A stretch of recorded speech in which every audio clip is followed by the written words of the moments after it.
Hello, I'm Bruce Zimmerman, and this is the Open Line Garden Show podcast for this week. Now, if you need to rebloom your plants, there's always little tricks to it, and this is what you have to do to get either your Christmas or your Easter cactus or your Jerusalem cherry to bloom. And of course, set fruit, in some cases anyways. With the Christmas cactus, what you want to do is you want to start creating short, cool days. And this is easy to do if you realize that if it's a room where you're not putting the lights on at night. So an office where you turn the lights off at night, come in the morning, gives you a long night, short day, and this will help to set up the blooms. In fact, if you set the thermometer back or you're running air conditioning during the evenings in the summer, what you're doing is you'll actually time your Christmas cactus to bloom as many as 3 and 4 times, maybe even 5 times in a single year. Simply because this is the right conditions to set up blooms. Now, remember that one of the things that Christmas and other blooming cactus, such as Easter, do not like to be turned around while their buds are developing. And what happens is, of course, the buds turn towards the light and very often will just snap off by themselves. And you'll come out and you'll find them on the floor and you'll wonder what the heck happened. And want to go looking for a problem where the problem really was that you just turned the plant. So no turning of the plant in regards to the direction of light. So in October and November, December, you want those short days, long nights, and cool days. And that will help trigger it. Now you also cut back a little on the watering. What I find is that in those conditions, they don't need as much anyway. So that's why we put it out there. The temperatures at night should be between 50 and 55 degrees Fahrenheit, but not over 65 degrees Fahrenheit during the day. And take care not to extend the day length with artificial light. That's, when you're in the office, the lights are on, and then when you go home, the lights are off. So strong lights from, let's say, street lights, if you've got it at a window, could actually go and prevent them from setting up their blooms. So make sure that it is continuous, uninterrupted darkness for 14 hours daily. Okay, and this is daily. Night temperatures 65 degrees Fahrenheit, day 65 will work during the October-November period of time.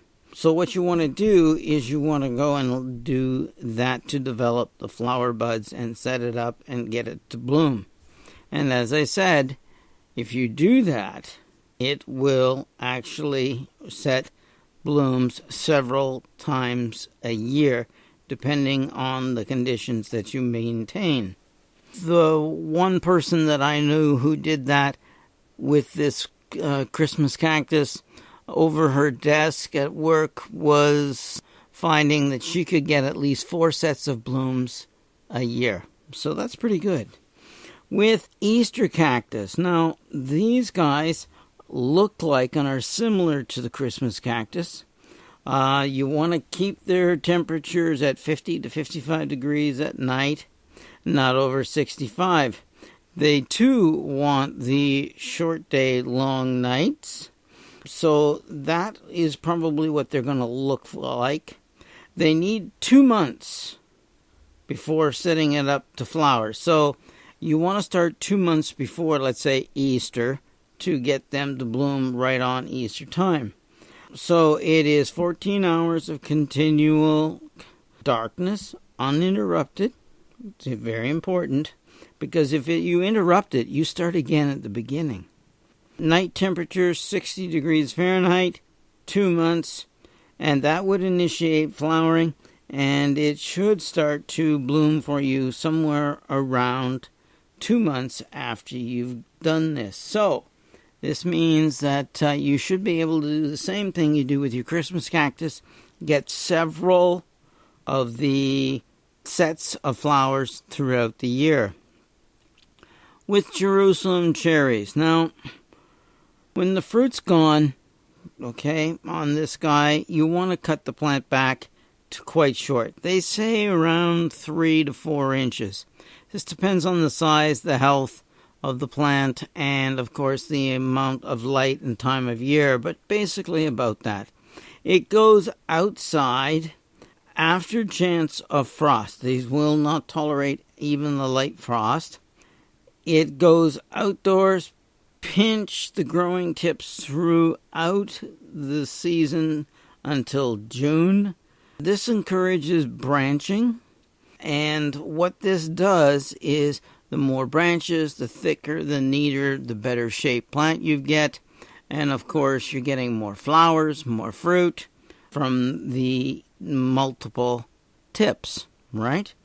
So they are something that you can pinch, which is just using your fingernails or a light pair of clippers, etc., in order to go and get this shape. Please do not leave any stubs, as all pruning is no stubs, right? With this one, we do want to get it, though, into bloom mode. And so after you've grown it outdoors and, it's starting to get a little cold, you want to make sure you bring it in. Night temperature is 60.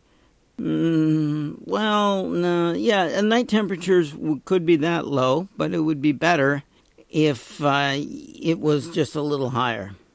Now, with getting it to bloom, okay, the fruit will form on the plant indoors to prevent the frost damage in the fall. So you're going to be moving it in from the fall, and it will actually start to bloom. It will need good bright light and just average house temperatures. You may want to use a humidity tray to keep it up if your house is warm. And it should bloom for you throughout the winter months. And of course the blooms change into these orange fruit that look like little oranges. Now, problem with this plant, the entire plant is very poisonous. Everything, particularly the green parts. So therefore, if you have lots of kids, etc., coming to visit, grandchildren, this is not the plant to grow.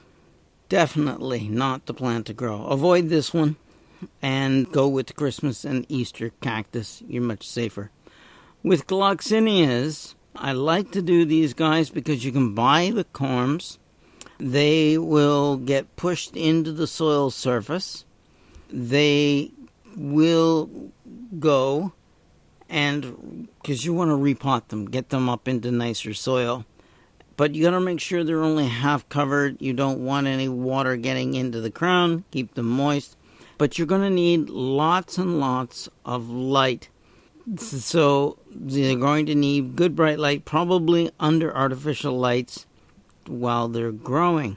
Fertilization is good in the fact that once the new growth starts to appear from the bulbs, and they flower generally about 3 months from the tubers. Now, once they've flowered and they've died back, they're going to need a dormancy. And to get them to rebloom, gloxinias will be allowed to die back. They require that dormancy, so withhold water and fertilizer and keep it in continual darkness for 6 to 8 weeks. Repot the soil level, good, rich, moist, well-drained mixes. Water sparingly, return to the light. Resume normal watering once growth is going. Fertilize as necessary, don't over-fertilize. And they should, again, bloom in about 3 months from the repotting. And that's gloxinias. Quite simple with that one. And they get bigger, better, and probably one of the easier ones to grow. Remember, it's an African violet family member, and therefore it requires moist soil, surface drying, but never to stand in water, nor will it allow itself to be allowed to be dry out, or it goes back into dormancy, right?